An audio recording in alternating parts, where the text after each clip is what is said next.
Bienvenidos todos a esta segunda sesión del Seminario Departamental de la Universidad Autónoma Metropolitana, Unidad Iztapalapa. Y es un gusto para nosotros tener a la doctora Carla Cortés. Ella ha trabajado como docente en la UAM Iztapalapa y en el ITEMS.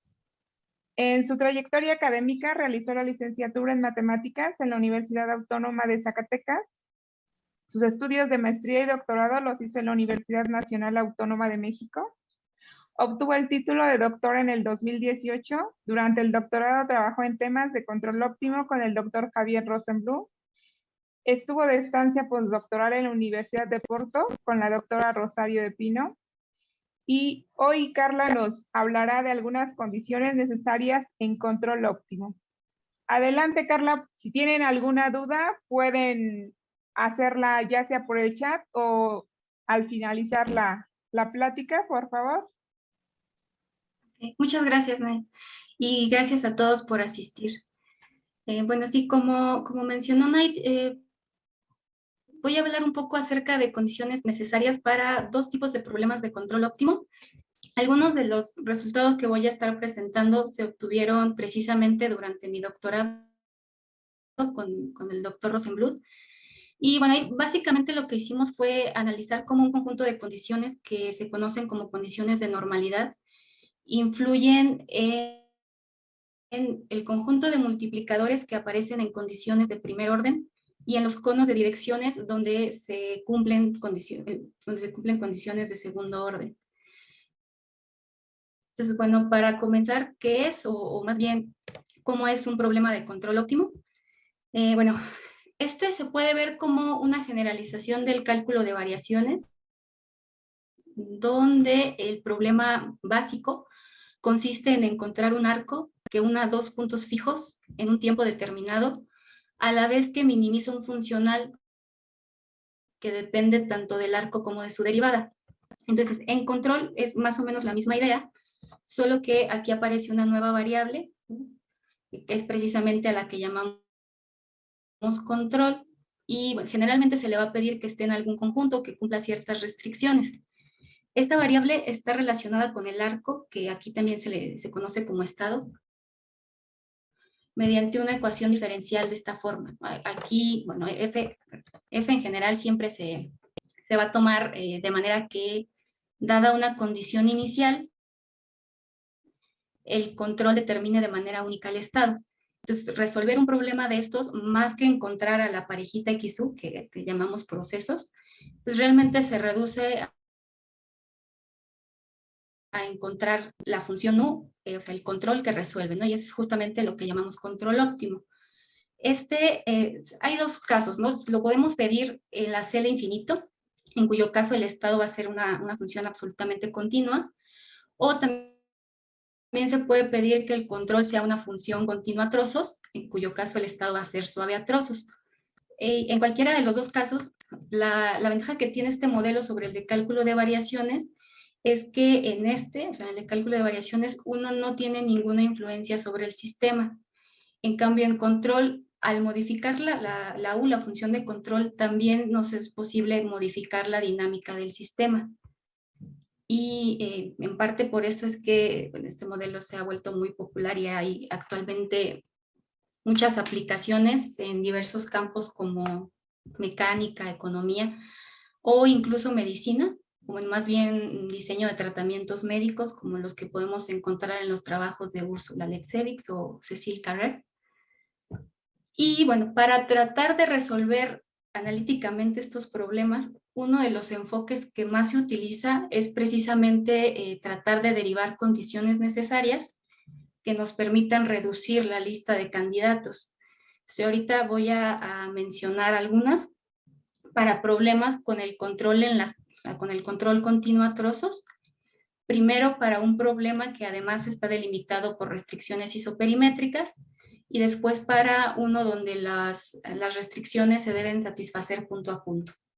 Entonces, para el primer caso, vamos a considerar un intervalo fijo en R, dos puntos fijos en Rn, que va a ser el espacio donde va a vivir el estado, funciones L que van de este espacio a R, este espacio, y F que va del mismo espacio a Rn, ¿sí? El espacio donde está el estado.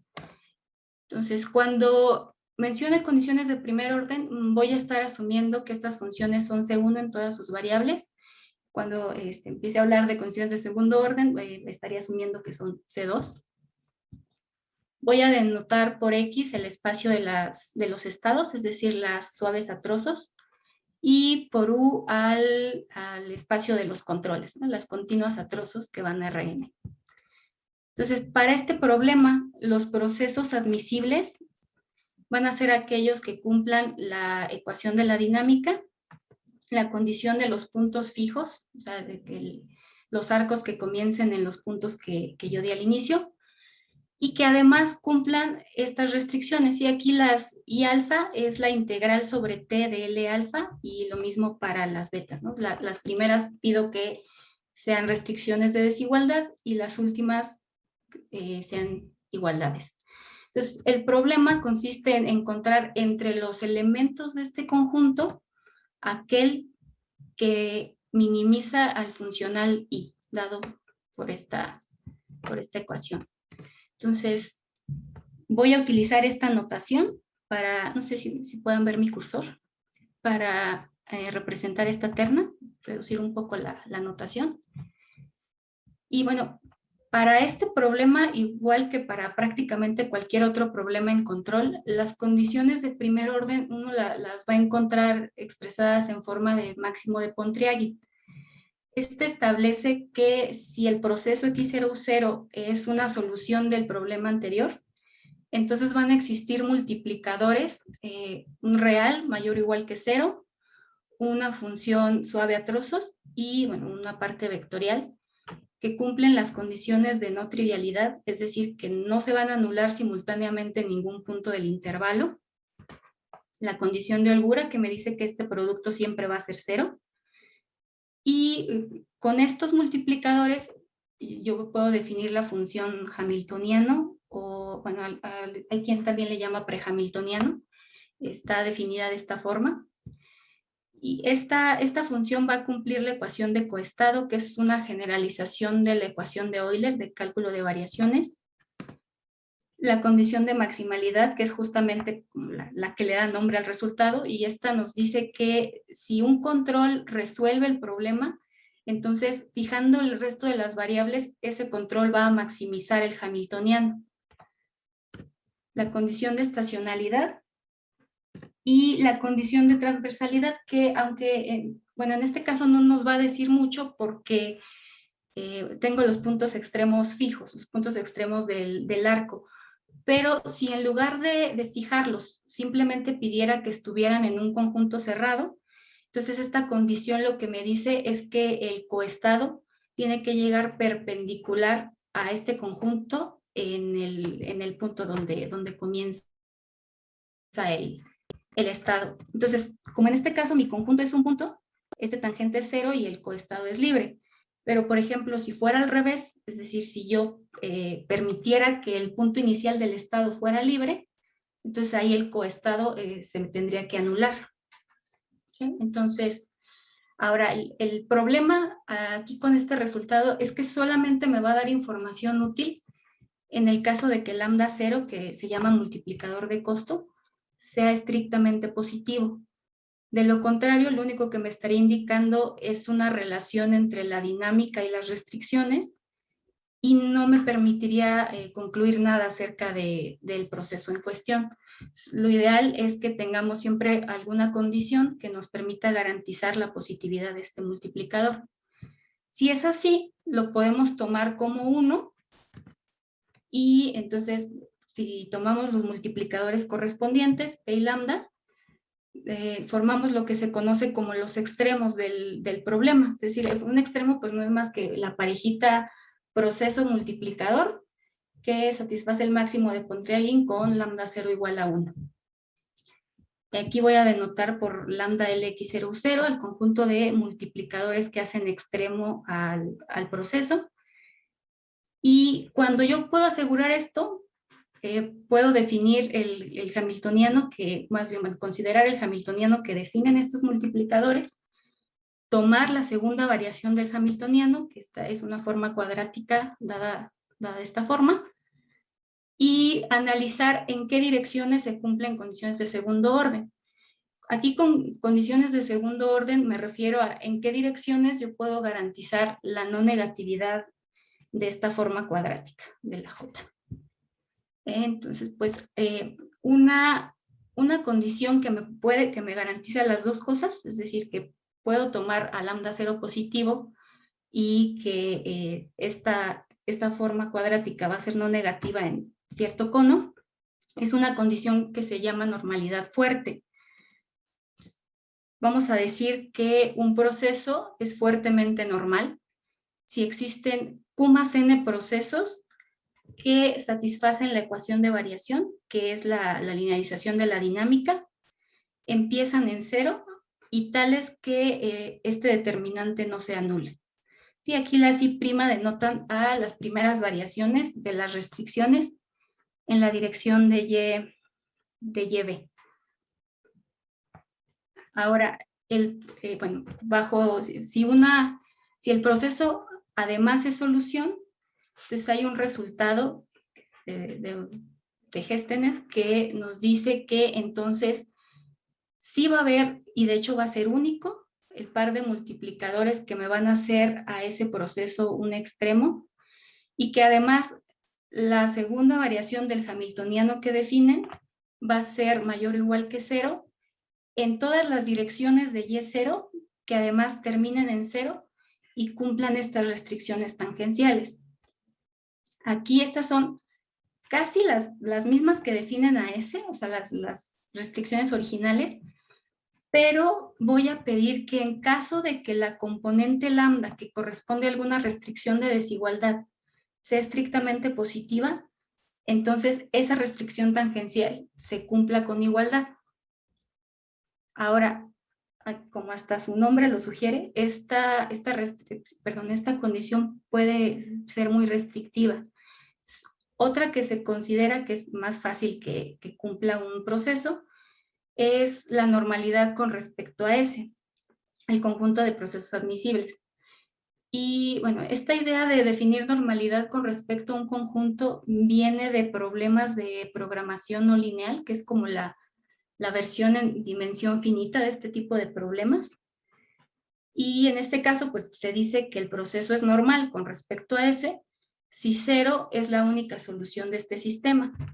Aquí los operadores F gamma son los mismos que aparecen en la definición de normalidad fuerte.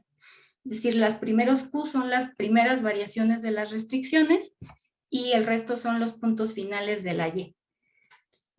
Bueno, uno puede ver fácilmente que esta condición se deriva de la anterior porque en el otro caso es como si pidiéramos que cero siguiera siendo la única solución, aun cuando removemos esta restricción de signo.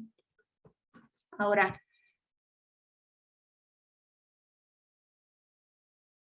si el proceso además es solución, multiplicadores que lo hacen extremo, por tanto puedo definir el hamiltoniano y ver su segunda variación, pero no me va a garantizar ni que los multiplicadores sean únicos y tampoco es una condición suficiente para que se cumplan las condiciones de segundo orden. Es decir, si un proceso solamente es normal, puede existir, o sea, puedo tomar un multiplicador y puede pasar que aquí la J sea estrictamente negativa en alguna de estas direcciones.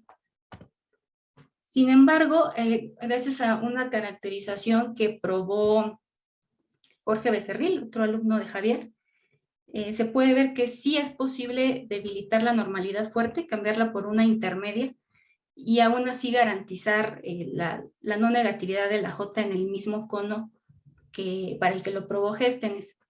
Y esta caracterización nos dice que un proceso va a ser normal con respecto a S si solo si cumple una condición de tipo Mangasarian-Fromovitz.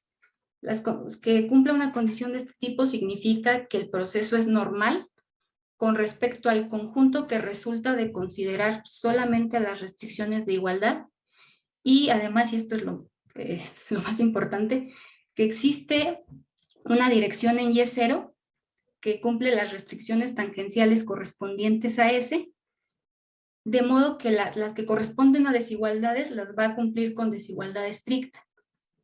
Entonces, precisamente usando esta caracterización y en específico esta dirección, uno puede ver que si cambiamos a S por S lambda, ese lambda es un subconjunto de S que resulta de convertir, o bueno, de cambiar por igualdad las restricciones de desigualdad para las que igual la componente del multiplicador que le corresponde es estrictamente positiva. Lo que tiene de particular este conjunto es que las restricciones tangenciales que le corresponden son precisamente las que aparecen en el resultado de Géstenes. Entonces, como mencioné hace ratito, usando la caracterización, uno puede ver que cada uno de los elementos de este cono de direcciones está caracterizado por la existencia de una sucesión en ese lambda que converge al proceso en cuestión, X00, en la dirección de YB. Y ya con esa caracterización, también en ese caso se dice que el proceso esté regular. Uno puede ver que si el proceso es solución, entonces podemos asegurar la no negatividad de la J en el mismo cono que lo probó Géstenes, ¿sí? Pero, pues sí es bajo una hipótesis un poco más débil. Entonces, ahora, este resultado así solito ya me permite descartar candidatos que el otro no me permitía. Sin embargo, pues aquí estamos partiendo del hecho de que ya conocemos al multiplicador.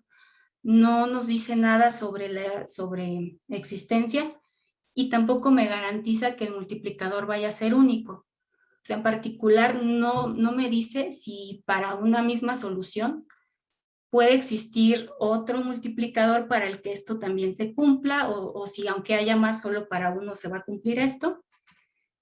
Y lo que nosotros probamos es que no solo, o sea, la normalidad con respecto a ese lambda no solo implica la unicidad del multiplicador, sino que además son condiciones equivalentes. Y bueno, pues en particular, esto nos dice que para la unicidad del multiplicador correspondiente al proceso ya me va a implicar que si esta es una solución, entonces la J va a ser no negativa en el conjunto de restricciones tangenciales de ese lambda. Y bueno, este resultado ha sido útil porque generalmente cuando uno está verificando si un proceso cumple o no el máximo de Pontryagin, casi siempre te puedes dar cuenta si este conjunto es un singleton o puede haber más elementos, ¿no? Entonces ya desde ahí ya no hay que verificar condiciones de normalidad para saber si va a haber condiciones de segundo orden o no. Ahora, con respecto a la existencia del multiplicador, ahí sí parece que no se puede mejorar mucho el resultado de Géstenes. Bueno, aquí más bien lo que pudimos hacer fue generalizar para este contexto un resultado de programación no lineal que establece que de hecho sin pedirle algo extra a la función de costo, que es esta L, la normalidad fuerte va a ser de hecho la función más débil que me va a garantizar existencia y unicidad de multiplicadores que hacen a una solución extrema. Y no existencia, para existencia me basta la normalidad con respecto a S, que tampoco depende para nada de la función de costo, pero si además necesito garantizar unicidad, sí, solamente la normalidad fuerte me lo puede garantizar. O sea, ahora nos interesaba ver cómo se relacionaban estos conceptos si en lugar de considerar integrales, necesitamos que las restricciones se cumplan en cada punto del intervalo t. Sí, en principio no tendrían por qué parecerse, son pues, restricciones de naturaleza diferente, pero pues, quisimos hacer una comparación. Entonces, para este segundo caso, el planteamiento es más o menos el mismo, solo que ahora los procesos admisibles son aquellos para los que estas restricciones se cumplen en cada punto del intervalo. Aquí estoy suponiendo que las funciones phi dependen solamente del control, pero también podemos permitir que dependan de t sin, o sea, sin agregar realmente ninguna dificultad a las demostraciones. Y lo que sí es importante mencionar aquí es que ya para este tipo de problema se debe pedir una condición de regularidad, que no tiene nada que ver con la T-regularidad que mencioné hace un momento, sino que estas condiciones son condiciones que se piden para poder probar el máximo de Pontryagin. En este caso es que para cada punto del conjunto U, o sea, el conjunto NRM donde se cumplen las restricciones, esta matriz tenga rango completo. Aquí esta matriz considera los índices Q, los que vienen de restricciones de igualdad, y el conjunto de índices activos, o sea, los índices que corresponden a restricciones de desigualdad para los que esta igualdad se cumple. Y en el caso anterior ni siquiera tenía que definir esto porque son los mismos para todo el intervalo, pero aquí tal cual este conjunto puede cambiar de un punto a otro, ¿no? Dependiendo de cómo se comporte el control. Entonces, bajo esta hipótesis, pues el hamiltoniano y el máximo de Pontryagin se definen prácticamente igual que en el caso pasado, solo que aquí en lugar de tener lambda, que es una parte vectorial, lo que voy a tener es una función continua a trozos, pero van a cumplir las mismas condiciones, ¿no? No se van a anular simultáneamente, cumplen la condición de holgura, ecuación de coestado, de estacionalidad y por supuesto de maximalidad. Igual los extremos son los pares con proceso multiplicador que cumplen el máximo de Pontryagin con lambda 0 igual a 1. Voy a denotar nuevamente por lambda L x0 0 los multiplicadores que hacen extremo este proceso. Y en este caso la normalidad con respecto a S o normalidad débil se define también en base a un sistema similar al que aparece en el máximo de Pontryagin, y es que se pide que 0 sea la única función suave a trozos que cumple este sistema. Aquí, si nos fijamos, este sistema es justamente el que aparece en el máximo de Pontryagin, considerando el costo igual a 0. Y además, por la hipótesis de rango en esta matriz, pues tendríamos que en ese caso la mu también se tiene que anular. Voy a decir que es fuertemente normal, de nuevo, si 0 es la única solución o continúa siendo la única solución, aun cuando ya dejo que estos multiplicadores tengan el signo que sea. Que en ese caso también se puede decir que esa condición es equivalente a pedir que el proceso sea normal con respecto a este conjunto, ese 0 que es el que resulta de transformar todas las restricciones de desigualdad activas en igualdades. Entonces es localmente un subconjunto de S. También en este caso, como mencioné, como de un punto a otro, el conjunto de índices activos puede cambiar, entonces las restricciones tangenciales también pueden cambiar de un punto a otro. Tenemos que definirlas para cada punto de RM. Y pues es tal cual, ¿no? Aquellas que se cumplen esta desigualdad menor o igual que 0 para todos los índices activos e igual a 0 para todos los índices en Q. El proceso, bueno, más bien con esta definición, el cono de restricciones tangenciales que corresponde al conjunto S de procesos admisibles son aquellas direcciones que cumplen la ecuación de variación, empiezan y terminan en 0 y cumplen las restricciones tangenciales en cada punto del intervalo T. La segunda variación del hamiltoniano se define igual que en el caso pasado, y aquí el resultado que relaciona la noción de normalidad con la no negatividad de la J también se debe a Géstenes. Se puede decir que es de hecho más débil que en el caso pasado, porque igual me dice que la normalidad fuerte me va a garantizar la existencia y la unicidad del multiplicador PMU, Y me garantiza también la no negatividad de la J, pero para un cono más pequeño.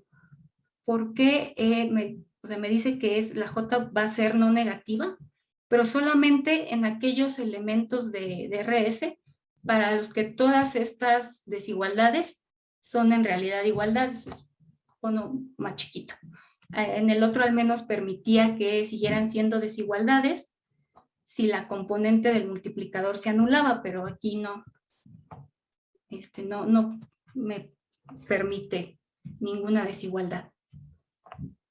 Pues aquí quisimos ver si este resultado se podía mejorar en cualquiera de los dos sentidos, o sea, ya sea debilitar la hipótesis de normalidad fuerte o de algún modo tomar o considerar un cono más grande donde se siguiera cumpliendo la no negatividad de la J.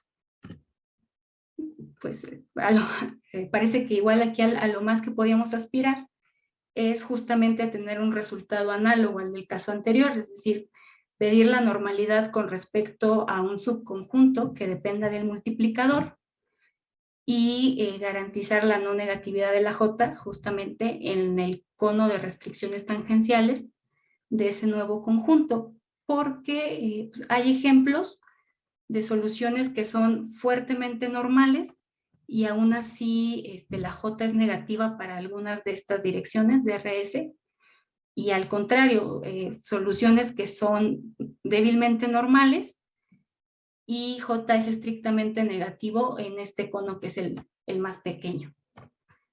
Pero bueno, antes voy a hacer un paréntesis nada más para mencionar cuál es la relación aquí entre la normalidad y la unicidad de esos multiplicadores. Y es que, igual que en el caso pasado, si tenemos un proceso para el cual ya sabemos que existe un multiplicador en lambda LX00, entonces, si el proceso es normal con respecto al conjunto que define el multiplicador, sí podemos garantizar que este multiplicador va a ser el único. Sin embargo, aquí el recíproco ya no es cierto. Bueno, no sé la verdad si me da tiempo de ver el ejemplo con cuidado, pero este es justamente un ejemplo donde tenemos un multiplicador único, pero el proceso no va a ser normal con respecto al conjunto que define el multiplicador. En cambio, la otra condición, esa sí se sigue cumpliendo aquí, es decir, no puedo debilitar la hipótesis de normalidad fuerte si quiero garantizar existencia y unicidad de multiplicadores que hacen una solución extremo, si no le pido algo extra a la función de costo. Pues ahora, retomando la idea del resultado sobre condiciones de segundo orden, intentamos seguir como el mismo caminito que en el caso anterior, que era primero probar que la normalidad era equivalente a una condición de Mangasarian-Fromowitz y luego usar esta caracterización para ver que este cono de restricciones tangenciales realmente se podía ver como un cono de tangentes secuenciales. Desde aquí ya uno se topa con el primer obstáculo, porque en el caso anterior, para probar esa equivalencia se utilizaron resultados sobre funcionales lineales, y aquí no estamos trabajando con funcionales, entonces los resultados que sirvieron allá, pues aquí no los podemos usar.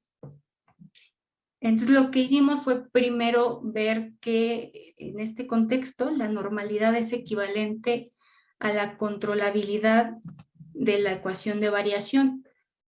Es decir, que un proceso va a ser normal con respecto a ese, si solo si esta ecuación es controlable sobre el conjunto de funciones continuas a trozos que cumplen las restricciones tangenciales en cada punto del intervalo.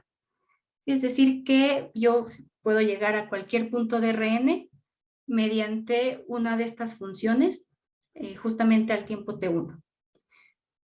Con esta caracterización, y además pidiendo, ahí sí tuvimos que pedir también que la función de índices activos fuera constante a trozos.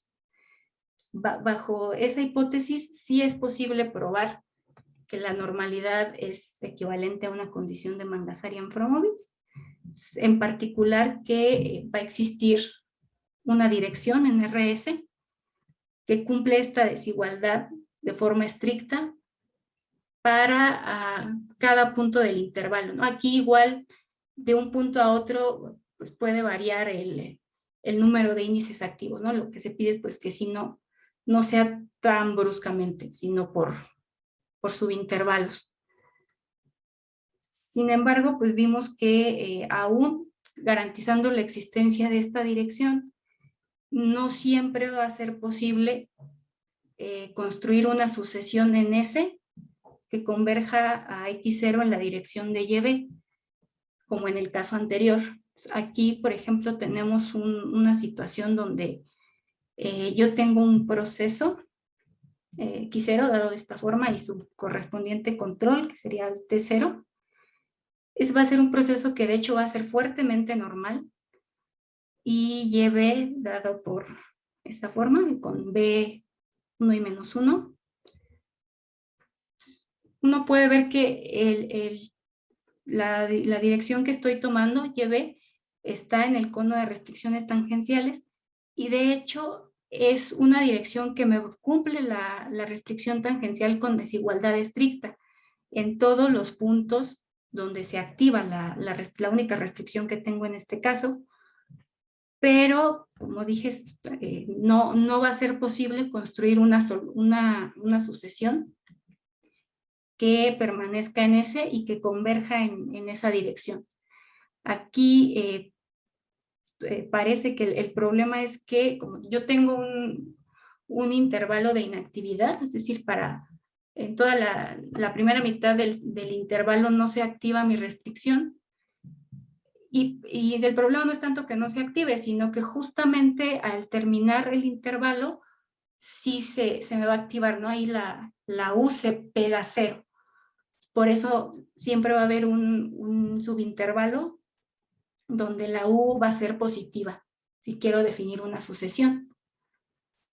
Pues bueno, ya lo que se concluye de ahí es que si tenemos un proceso normal para el que en cada intervalo de inactividad yo pueda garantizar que la restricción no se me va a pegar al 0, ahí sí puedo caracterizarlo por una sucesión y concluir entonces el resultado que quería probar, ¿no? Que la normalidad con respecto a ese MU me garantiza condiciones de segundo orden. Otra condición que también lo va a garantizar es que además de la función de índices activos, también la función gamma, definida de esta forma, es también un conjunto de índices donde mi multiplicador es estrictamente positivo, y es que aquí también el multiplicador, al igual que el control, puede ser positivo o 0 de un punto a otro, no necesariamente se tiene que portar bien, pero si tengo las dos condiciones al mismo tiempo, igual la normalidad con respecto a ese MU también me va a garantizar la no negatividad de la J.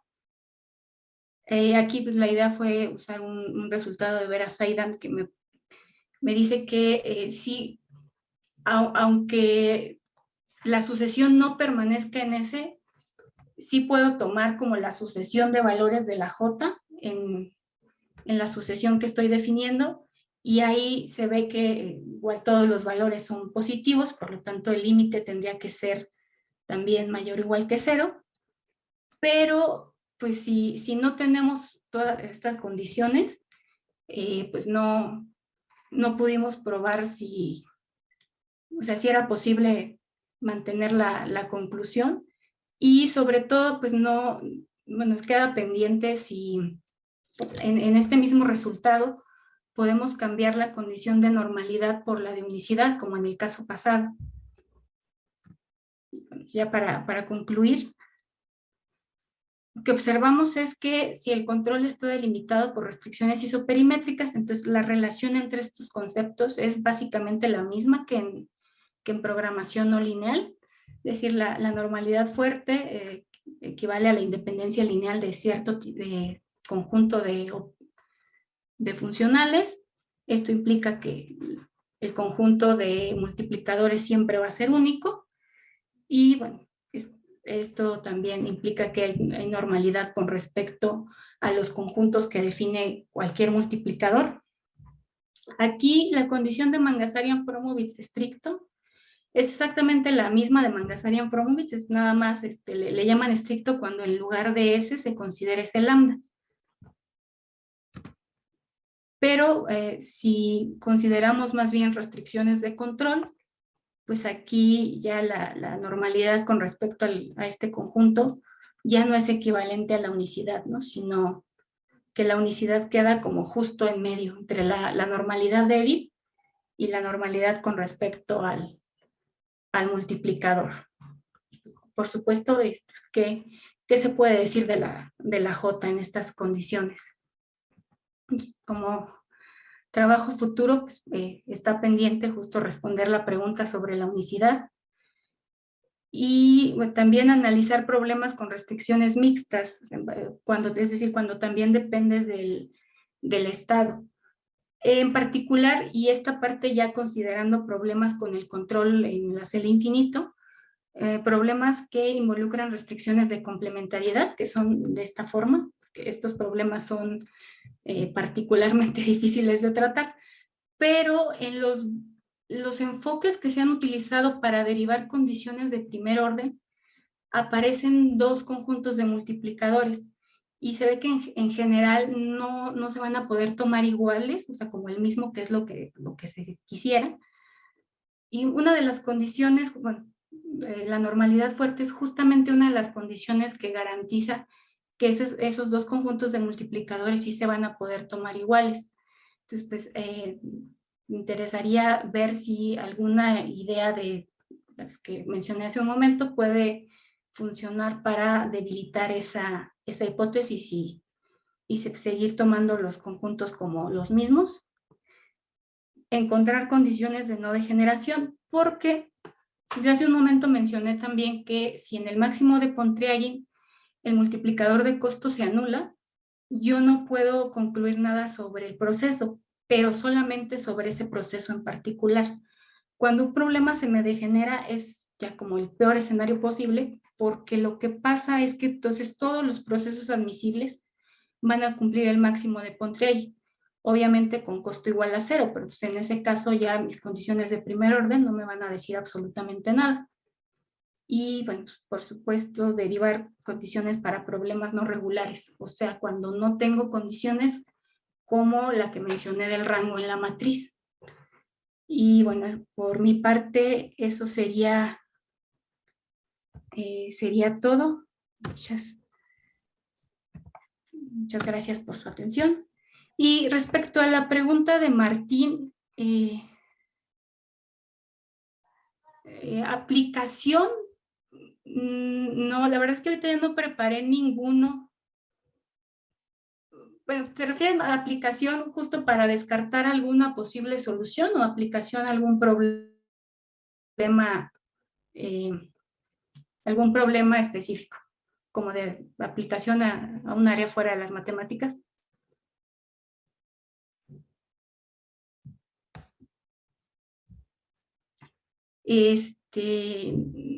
No, ese sí se los debo, es que pensé que no me iba a dar tiempo.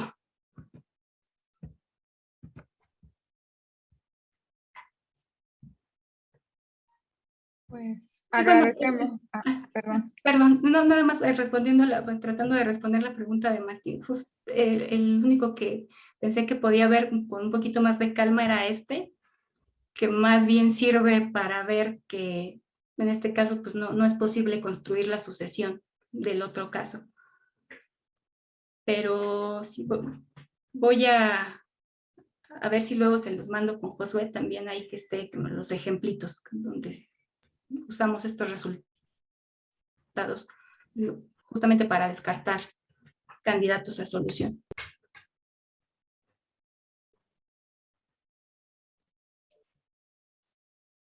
Pues te agradecemos, Carla, por la plática. Muchas gracias por haber participado en este seminario. ¿Y alguno de ustedes tiene alguna pregunta aparte del doctor Martín Shelley?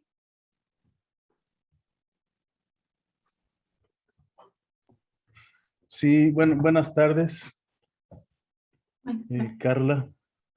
Bueno, yo aparte del problema del carrito, ¿verdad?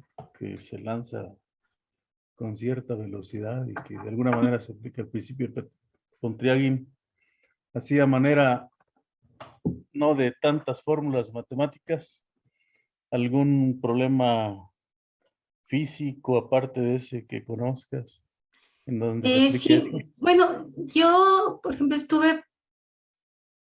estuve trabajando en una aplicación para AUVs, para vehículos submarinos. Ujú. Ahí justamente se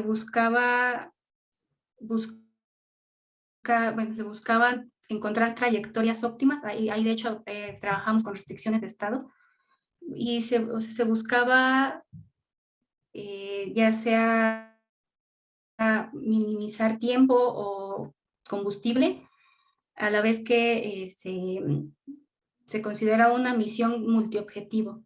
O sea, ahí por ejemplo el control pues era la velocidad angular, y como mencioné las restricciones en aquel caso dependían más del estado.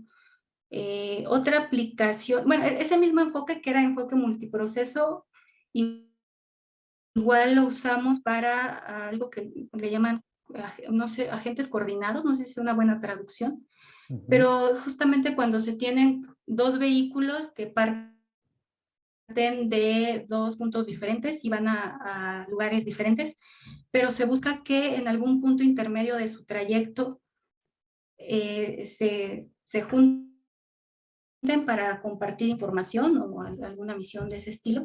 Pues también ahí se pueden aplicar.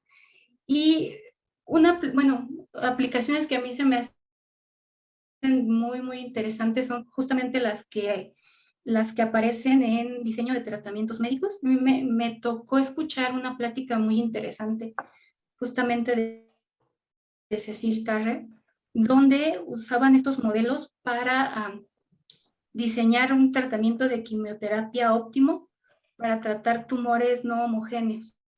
Ujú.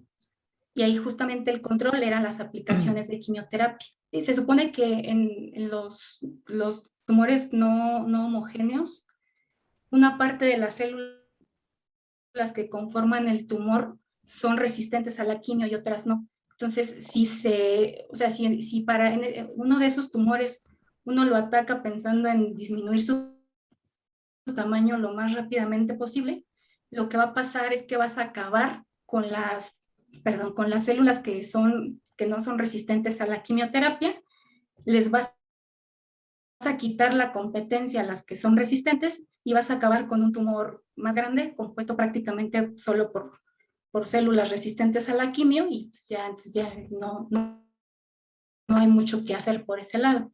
Entonces, ellos buscaban como pues sí, las dosis ideales para mantener como equilibrado el número de células sensibles y resistentes. Son algunas de las que puedo mencionar ahorita. Ok, bueno, pues por mi parte, muchas gracias por la preparación de tu plática. Gracias. Gracias. ¿Alguna otra pregunta?